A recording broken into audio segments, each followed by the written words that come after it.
Hello बच्चों, कैसे हो? आपका स्वागत है त्रिपाण स्टडी सेंटर में। आज जो आपके समक्ष टॉपिक प्रस्तुत हुआ है कई मानने में काफ़ी महत्वपूर्ण है हर एक एग्जाम व्यू से। ठीक है, इसमें हम हर एक बात पे विस्तारपूर्वक चर्चा करेंगे और वो सारे जो है पहलू पर विचार करेंगे जो अब तक अछूता था। तो चलिए देखते हैं हमारा आज टॉपिक क्या है।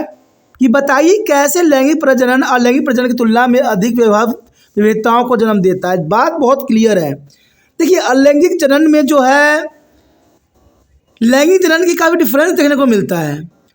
लैंगिक जनन में जो है बहुत काफ़ी वैरायटी विभिन्नता आपको देखने को मिल जाएगा, लेकिन अलैंगिक जनन में जो है एक जैसा ही दिखता है सब कुछ। अलैंगिक जनन काफ़ी महत्व रखता है, कॉपीराइट होती है। जनरल सी बात देखा जाए तो हम यहाँ इसी बात को उजागर करना है कि लैंगिक जनन जो है अलैंगिक से अधिक विविधता क्यों जन्म देता है। तो निम्नलिखित कारणों के कारण अलैंगिक प्रजनन अनेक व्यवहारिक विविधता को जन्म देता है। सबसे पहली बात तो आता है डीएनए कॉपी करने में गलती। हालांकि ये दुर्लभ थी, लेकिन डीएनए कॉपी करने में एक बहुत सी गलतियां यहाँ पर नज़र आता है, तो ये काफ़ी महत्वपूर्ण है। जिस समय यौन कोशिकाएं विकसित होती है, पैतृक और मातृ गुणसूत्र बेतरतीब ढंग से अलग हो जाती हैं। तो ये भी काफ़ी महत्वपूर्ण बात है कि जिस समय यौन कोशिकाएं विकसित होती है, पैतृक और मातृ गुणसूत्र जो है बेतरतीब ढंग से अलग होती है। तो इन कारणों से भी ऐसा देखने को हमें मिलता है। जब युग्मक बनते हैं तो समजात गुणसूत्र आनुवंशिक सामग्री का आदान प्रदान करते हैं। यानी जब समजात गुणसूत्र बनते हैं तो वो समय काफ़ी महत्वपूर्ण होता है, क्योंकि यहाँ पर आनुवंशिक सामग्री का जो है आदान प्रदान होता है, तो ये काफ़ी महत्व रखता है। कई पीढ़ियों में प्रजनन के परिणाम स्वरूप विविधता जमा हुई होती है। कई पीढ़ियों में प्रजनन के परिणाम स्वरूप विविधता जमी हुई होती है। आपको पता है कि जो आपके अंदर गुणसूत्र मिलेंगे, जो गुण मिलेंगे, वो सिर्फ आपके माता पिता के नहीं मिलेंगे, आपके नाना नानी भी हो सकते हैं और दादा दादी भी हो सकती हैं, क्योंकि उनके भी आपके माँ के अंदर जो होता है गुणसूत्र रहते हैं, कुछ हेरिटेशन रहती है, तो ये आगे ट्रांसफ़र होता है। तो ये काफ़ी महत्वपूर्ण है कि कई पीढ़ियों में प्रजनन के परिणाम से विविधता जमा हुई रहती है और व्यापक विविधता स्वाभाविक रूप से पसंद से उत्पन्न हुई होती है। यानी जहाँ पर जिसके गुण होते हैं एक्सप्रेस हो सकता है। तो ये भी आपको देखने को मिल सकता है कि माता पिता काले हों बट उसके बच्चे गोरे हों, और ये भी देखने को मिल सकता है आपको कि माता पिता काले हों और बच्चे गोरे हों। तो इस कंडीशन में गलत भावनाएं नहीं उत्पन्न होनी चाहिए। इस कंडीशन में ये होना चाहिए समझ कि ये कंडीशन जो है हो सकता है आपके पैतृक पूर्वजों से जो है ट्रांसफ़र हुई हो, और ये कोई बड़ी बात नहीं है, ऐसा होता है। और यही मेडलफ ने भी साबित किया था, जिसमें कोई दो राय नहीं है।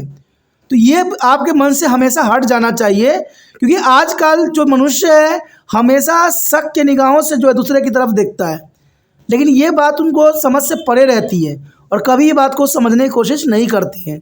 तभी हमारे समाज में इतनी तरह के जो है प्रॉब्लम आती रहती है। तो ये आपको समझना है कि कई पीढ़ियों में प्रजनन की परिणाम से विविधता जमा हुई रहती है और व्यापक विविधता स्वाभाविक रूप से जो पसंद होते हैं वहाँ उत्पन्न होती है। यानी ये जीन कहीं भी एक्सप्रेस हो सकती है, क्योंकि अलैंगिक प्रजनन में केवल एक ही माता पिता लगे होते हैं, इसलिए विभिन्नता अत्यधिक बाधित होती है। और लैंगिक जनन में जो होता है एक ही माता पिता लगे रहते हैं, इसलिए में विभिन्नता में अधिकता भी बाधित होती है। परिणाम स्वरूप संतान माता पिता के आनुवंशिक संरचना का साझा ही करते हैं। आप अलैंगिक जनन में जो होगा माता पिता के जैसे ही बच्चे का निर्माण होगा, लेकिन लैंगिक जनन में विभिन्नता आपको देखने को मिलेगा, और ये सत्य है और ये काफ़ी महत्वपूर्ण है। तो आपको समझ गए होंगे कि अलैंगिक प्रजनन में केवल एक ही माता पिता लगे होते हैं, इसलिए इसमें विभिन्नता हमें अधिक बाधित होती है। लेकिन लैंगिक जनन में जो है माता पिता से बहुत संरचनाएँ जो है आनुवंशिकता का जो है आदान प्रदान होती है, इसलिए बच्चों में बहुत ही विभिन्नता हमें नज़र आती है। तो इसी के साथ हमारा ये क्वेश्चन खत्म हो जाता है, जो कि काफ़ी महत्वपूर्ण था एग्जाम व्यू से। अगर आपको समझ में आया, अच्छा लगा, अगर आप दिल से त्रिपाण सेंटर की मदद करने का विश्वास रखते हो, तो जितना हो सके इस वीडियो को शेयर कीजिए, क्योंकि शेयर कीजिएगा तभी दूसरे बच्चों का केयर हो सकेगा।